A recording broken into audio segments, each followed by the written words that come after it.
बिस्मिल्लाहिर्रहमानिर्रहीम। तमाम तारीफ़ें अल्लाह के लिए, दुरूद व सलाम मोहम्मद व आले मोहम्मद की ज़ात पर। अस्सलाम वालेकुम नाज़रीन, मैं हूँ एस्ट्रो पामिस्ट सैयद अली ज़ैदी। नाज़रीन, आज मेरा मौजू है कि इस्तिखारा। इस्तिखारा क्या है, इसका क्या मानी है और इसको क्यों करना चाहिए और इसकी शरई हैसियत क्या है। नाज़रीन, वीडियो बनाने की ज़रूरत मुझे इस तरीके से पेश आई कि मैं पिछले हफ्ते एक टीवी चैनल में प्रोग्राम में गया। तो नाज़रीन, प्रोग्राम में टीवी चैनल में इस तरह का होता है कि 4 या 5 मेहमान उन्होंने दूसरे भी बुलाए होते हैं, जिनको उन्होंने सभी को बराबर बराबर टाइम देना होता है। तो जिसमें कोई बात नहीं, यानी कि कोई बंदा खुलकर नहीं बात कर सकता। तो उसमें मेरी बात पूरी भी ना हो सकी, क्योंकि सभी टीवी चैनल के मेज़बान ने सभी को टाइम बराबर बराबर देना होता है। तो नाज़रीन, और बहुत से दोस्तों के सवाल हैं कि इस्तिखारा क्या है, इसके माने क्या हैं, शरई हैसियत क्या है, अहादीस में कोई इसकी रिवायत मिलती है या नहीं मिलती। नाज़रीन, इस्तिखारे का मतलब है खैर का तलब करना। इस्तिखारे के ज़रिए बंदा अल्लाह से मशवरा तलब करता है कि इसके अंदर जो काम मैं कर रहा हूँ, इसके अंदर मेरे लिए खैर हो। अगर मेरे लिए इसमें खैर ना हो तो वो मुझे काम ना करने दीजिएगा। नाज़रीन, रसूल खुदा सल्लल्लाहु अलैहि वसल्लम की हदीस है कि बदबख्त है वो शख्स जो कोई काम करे और मुझसे खैर तलब ना करे, यानी कि इस्तिखारा तलब ना करे। और जो इमाम जाफ़र सादिक का फरमान है कि जो इस्तिखारा करता है वो हैरान और परेशान नहीं होता, और जो मशवरा करता है वो पशेमान नहीं होता। इस्तिखारे की ज़रूरत उस वक्त भी पेश आती है जब किसी काम के बारे में कोई भी राय कायम ना हो पा रही हो। तो ये इस्तिखारा सिर्फ हमारे लिए है, और जो औलिया अल्लाह जो गुज़रे हैं तो ये चीज़ें उनके लिए नहीं हैं। जो बुज़ुर्गान दीन गुज़रे हैं या जो इमाम गुज़रे हैं, जो नबी गुज़रे हैं, उनके लिए ये चीज़ नहीं है। और इस्तिखारा कभी गैब की ख़बर नहीं देता। मौला अली सरकार का फरमान है कि मैंने अपने इरादे के बनने और बदलने से खुदा की ज़ात को पहचाना है। नाज़रीन, ये चंद इरशादात मासूमीन थे और रसूल खुदा की अहादीस थी जो किताबों में लिखी हुई हैं। आप इनका मुताला कर सकते हैं।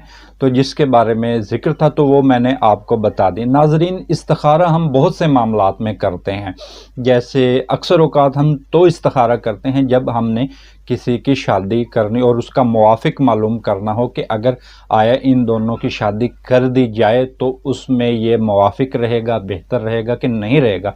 या जब हम कोई कारोबार करना चाहते हों या हम सफ़र अख्तियार करना चाहते हों, तो इन मामलात में या ज़िंदगी का कोई भी काम करना चाहते हों तो उस पर हम इस्तिखारा कर सकते हैं। लेकिन इस्तिखारा गैब की ख़बर नहीं देता। इस्तिखारा यही बताता है ये काम कर लिया जाए, बेहतर है या नहीं बेहतर है।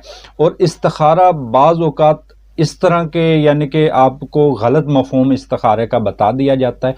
बहुत से ऐसे मौलवी हज़रात हैं जो कहते हैं कि हमने फ़लाँ मज़हब के बारे में इस्तिखारा किया कि वो हक़ पर नहीं है, और फ़लाँ के बारे में इस्तिखारा किया है कि वो हक़ पर है।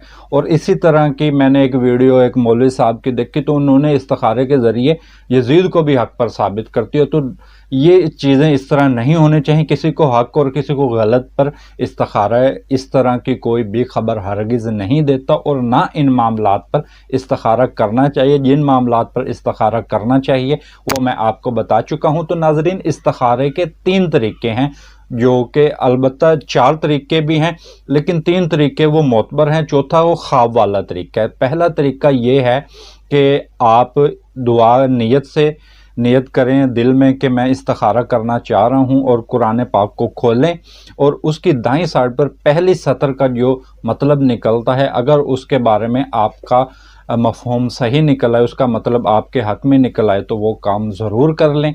और लेकिन इसमें ये इस्तिखारा बहुत ज़्यादा मुश्किल भी है। तो इसमें कुछ इस्तिखारा इसके बहुत ज़्यादा और तरीके भी हैं, लेकिन ये कुरान पाक का सबसे आसान तरीका मैं बता रहा हूँ।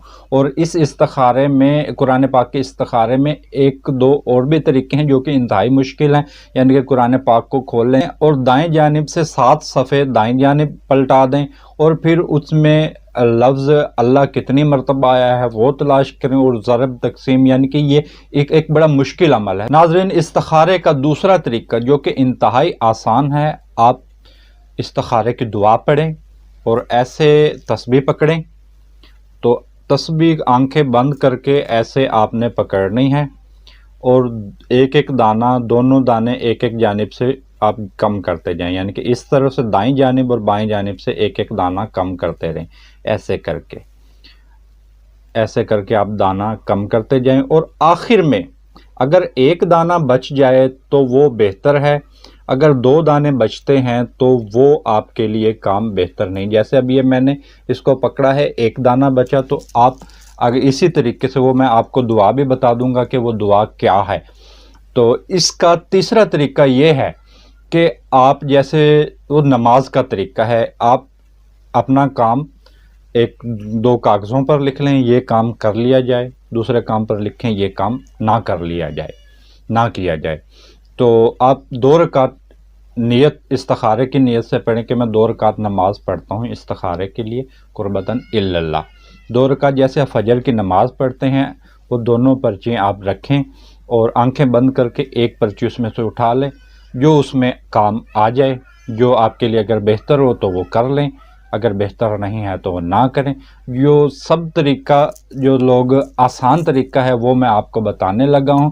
یہ جو تسبیح والا طریقہ ہے تو اس کے لیے آپ 3 قبلہ رخ ہو کے باوضو ہو کے قبلہ رخ بیٹھیں، اس میں 3 مرتبہ درود شریف پڑھیں پہلے، اور 3 مرتبہ آخر میں درود شریف جو آپ نماز میں پڑھتے ہیں وہ درود شریف پڑھیں، اور دعا پڑھیں بسم اللہ الرحمن الرحیم استغفر اللہ برحمتہ خیرۃ فی عافیہ۔ یہ اس کو 3 مرتبہ دعا کو پڑھیں، تو آنکھیں بند کر کے جیسے میں نے آپ کو طریقہ پہلے بتا دیا ہے، ایک ایک دانہ 2 دانے شمار کرتے جائیں، کم کرتے جائیں، اور آخر میں 1 دانہ بچے تو ٹھیک، اگر 2 دانے بچیں تو وہ بہتر نہیں ہے۔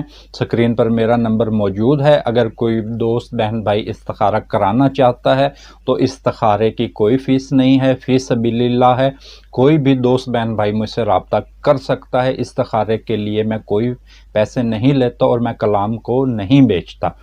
تو کوئی کسی بہن بھائی کو اگر اس میں کوئی چیز سمجھ نہیں آتی ہے تو مجھ سے فون کر کے پوچھ سکتا ہے اور استخارہ خود بھی کروا سکتا ہے۔ اس کے ساتھ مجھے اجازت دیجیے، اللہ حافظ۔